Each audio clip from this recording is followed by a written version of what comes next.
A bookseller I know, Roxanne Cody, in Connecticut, R.J. Julia is the name of her store, compared the Unnamed to the work of Samuel Beckett, and that was before I realized that Beckett had written a novel called The Unnameable.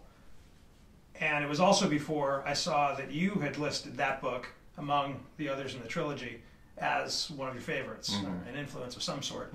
I wondered how much, if at all, it influenced this book. I have not read it. Well, you know, Beckett is tough because I mean, when I think about Beckett, I think about him kind of closing the literary ellipse.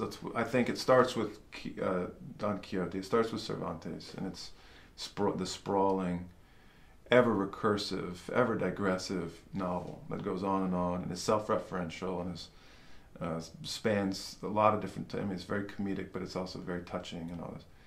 And we do this big loop, and we end with Beckett, who throws out everything, and essentially doesn't provide you with any of those narrative fun and games that Cervantes does. I mean, they're fun and games in Beckett, but it's the inversion of all of them that Cervantes. So you've got, to me, I just feel like, you know, when you hit Beckett, there's no place to go, and it's an enormous gauntlet thrown down to any writer that's writing today to say, where do you go after Beckett? Everybody else is sort of playing within the ellipse created between Cervantes and Beckett. That's how I'm thinking of it anyway.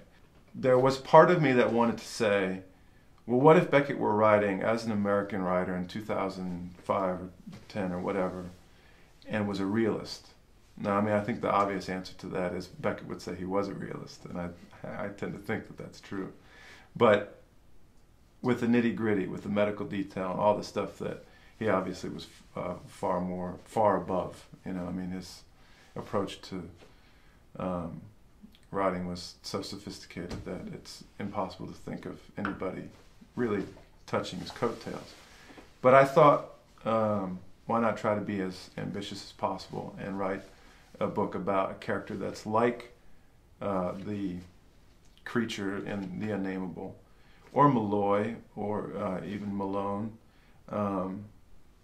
who has to suffer the indignities of sickness and death, and do it in a almost naturalistic way. The problem with that is that, you know, Beckett undercuts a lot of the grimness with his wonderful sense of humor. There's not a lot of that in The Unnamed.